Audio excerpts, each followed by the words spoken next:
Salut à tous et bienvenue sur Serial Thinker. Aujourd'hui, on corrige le bac Philo 2022. Pour bien comprendre ce texte, il faut d'abord en comprendre la structure. On a 3 parties à peu près égales. Dans une première partie, il expose d'abord la méthode scientifique dans ce qu'on appelle les sciences dures, comme la physique ou la biologie. Ensuite, il décrit le fonctionnement de la psychologie en tant que science. Enfin, dans la dernière partie, il confronte ces deux méthodes afin de dégager sa thèse. La méthode dans les sciences dures versus la méthode en psychologie. Passons maintenant au thème. Vous pouvez le formuler sous forme de question, et la thèse viendra ensuite répondre à cette question. Ce texte nous parle des conditions de validité de la science. À quelles conditions une science peut-elle démontrer ce qu'elle avance? La thèse va venir répondre à cette question. La psychologie n'est pas véritablement une science, car elle ne répond pas aux critères d'objectivité que nous sommes en droit d'attendre d'une démonstration scientifique. Ce qui est objectif, c'est ce qui existe indépendamment du sujet qui le pense. Quand je vous dis par exemple que les métaux se dilatent sous l'effet de la chaleur, c'est objectif. C'est un fait qui existe indépendamment de moi. Par contre, si je vous dis que j'aime le nougat glacé, c'est subjectif. C'est mon point de vue si vous voulez. Ensuite, vous allez faire votre commentaire linéaire en suivant le plan du texte. N'inventez surtout pas un autre plan que celui du texte. Première partie. La méthode scientifique consiste à dégager des lois invariables. Et là, il faut donner impérativement des exemples. La loi de l'accélération de la chute des corps, par exemple, a été découverte par Galilée en faisant glisser des billes sur un plan incliné. Et à chaque fois, c'est la même chose. Plus la bille tombe longtemps, plus elle tombe vite. Et on dégage ainsi la formule mathématique suivante. Grâce à cette formule, je peux prévoir exactement où se trouvera la bille à un instant donné. Cournot nous dit que peu importe l'expérimentateur, on retrouvera toujours les mêmes résultats. À moins que l'expérimentateur soit aveugle ou très mauvais en calcul, mais cela ne change rien à l'expérience en elle-même, nous dit Cournot. On passe à la partie 2. Cournot va analyser maintenant la psychologie comme science. En psychologie, au contraire, rien n'est objectif, et cela pour plusieurs raisons.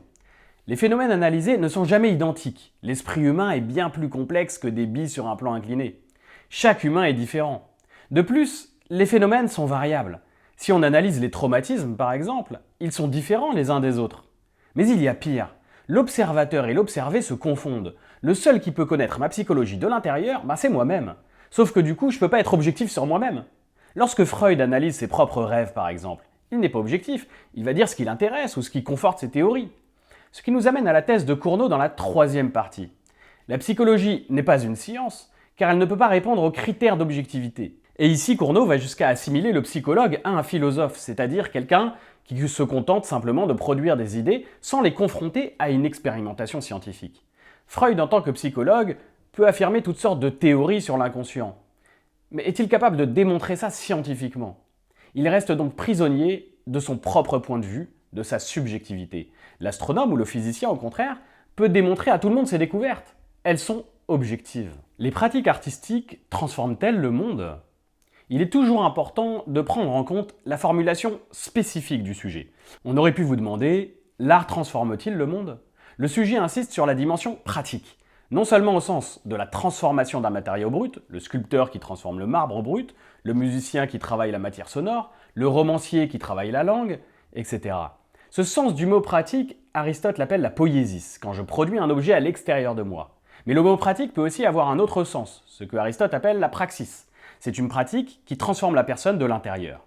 Donc 2 problèmes possibles. D'un côté, l'art transforme la matière, ok, mais est-ce qu'il transforme la nature comme pourrait le faire la technique? Deuxième problème, est-ce que l'art transforme le monde lui-même ou notre rapport au monde? Grand 1, l'art ne transforme pas le monde car il est destiné à le dévoiler, à le contempler. Si nous considérons le monde comme la réalité extérieure, alors force est de constater que la technique au sens large modifie bien plus largement cette réalité. Les autoroutes par exemple sont des objets techniques. La différence entre un objet technique et une œuvre d'art selon Kant, c'est que l'objet technique est utile. Il a une fonction déterminée, alors que l'œuvre d'art n'est pas utile. Dans la technique, je cherche à transformer la nature pour la rendre utile. Le canapé Boca ne sert à rien, on ne s'assoit pas dessus. Ce qui nous amène à développer le point de vue de Heidegger. La différence entre l'artiste et le technicien, c'est que l'artiste contemple le monde là où les technosciences modernes considèrent la nature comme un stock de ressources à exploiter. Donc si mon but n'est pas d'exploiter la nature, mais de la contempler, je ne vais pas la transformer. Grand 2, les pratiques artistiques ne transforment pas le monde, mais elles reflètent les transformations de notre vision du monde. Le monde, ce n'est pas simplement la réalité extérieure, comme nous l'avons compris dans le grand 1, mais c'est aussi une certaine vision de cette réalité, un point de vue sur cette réalité. Sartre dira par exemple que la peinture de la Renaissance reflète un bouleversement de notre rapport au monde. Il y a une sorte de désacralisation dans la peinture de la Renaissance, grâce notamment à la perspective. Regardez Lamentation sur Christ mort de Mantegna. Au lieu de montrer le Fils de Dieu dans toute sa verticalité, il est représenté au contraire dans une perspective où il apparaît un peu ratatiné sur lui-même, il a été humanisé. La peinture reflète ici une transformation radicale de notre vision du monde. Grand 3. L'art a aussi la capacité de transformer notre rapport au monde. On peut penser d'abord à l'art engagé. Les joueurs de skat de Autodix qui représentent les combattants mutilés de la Première Guerre mondiale. Mais on peut penser aussi à la sublimation chez Freud, à la possibilité pour l'artiste d'exprimer ses traumas et ses pulsions dans son art. Je vous renvoie ici à ma fiche philo 8 sur l'art. Et ça peut changer le monde, parce qu'un monde où on ne parvient pas à exprimer ses pulsions, c'est un monde qui risque de devenir violent. Donc l'art transforme le monde au sens où il permet d'exprimer nos pulsions de manière pacifique. Un exemple, le rap a permis d'exprimer la violence des banlieues de manière artistique, sans passer par la violence réelle. Revient-il à l'État de décider de ce qui est juste? Sans justice, c'est la loi du plus fort. L'État est certainement apparu dans nos sociétés pour s'opposer à cette loi du plus fort à laquelle nous serions soumis dans l'état de nature. Mais plusieurs problèmes se posent. Cet État représente-t-il la volonté du peuple? Ou est-ce un État qui décide à la place du peuple? Peut-on imaginer une société sans État qui parviendrait à imposer une forme de justice d'une manière alternative?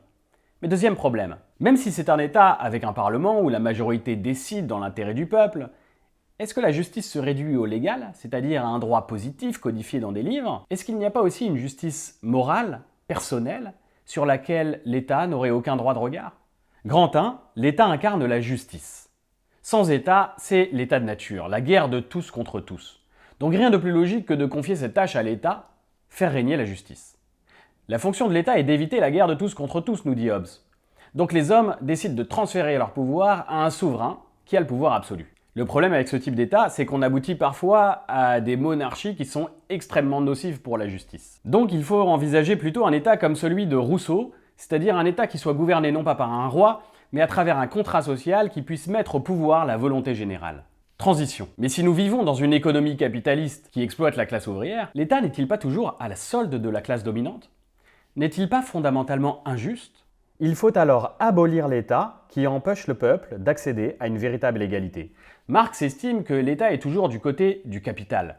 En effet, lorsque les ouvriers se révoltent, l'État a pour rôle de protéger la propriété des usines et donc de protéger le système capitaliste. Pour Marx, même les droits de l'homme sont là pour protéger la propriété privée et donc la bourgeoisie, et ainsi empêcher la révolte du prolétariat. L'ethnologue Pierre Clastre nous explique également que dans les sociétés amérindiennes sans État, il n'y a aucun rapport de domination entre les hommes. On partage tout. Aucune inégalité et donc plus de justice. Transition. Mais l'absence d'État n'est-elle pas une utopie? Certes, les Indiens n'ont pas d'État et donc pas de police et de tribunaux. Mais c'est parce qu'ils inscrivent la loi dans le corps des adolescents par des rites initiatiques qui sont de véritables tortures. Si vous voulez voir de quoi il en retourne, allez voir le rituel des fourmis balles de fusil chez les Indiens Sateremawe. Grand 3, un État minimaliste. L'État incarne la légalité. Mais il existe aussi la morale, légitimité. Et heureusement que l'État ne se mêle pas de cette forme de justice, sinon on aboutirait à un État totalitaire qui punirait par exemple l'adultère ou le mensonge. Donc ici, c'est à chacun de décider de ce qui est juste dans sa vie et non pas à l'État. Selon Robert Nozick, l'État ne doit pas s'occuper de toute la justice sociale, il doit seulement se cantonner au minimum, ce qu'on appelle un État gendarme, un État qui se contente d'assurer la sécurité, mais il ne doit pas essayer de corriger les inégalités sociales par les impôts par exemple. C'est ce qu'on appelle le libertarisme. Il faut que l'État laisse les gens le plus libres possible. Si quelqu'un veut s'enrichir, il a le droit pour Nozick et l'État ne doit pas s'en mêler et lui prendre ses richesses.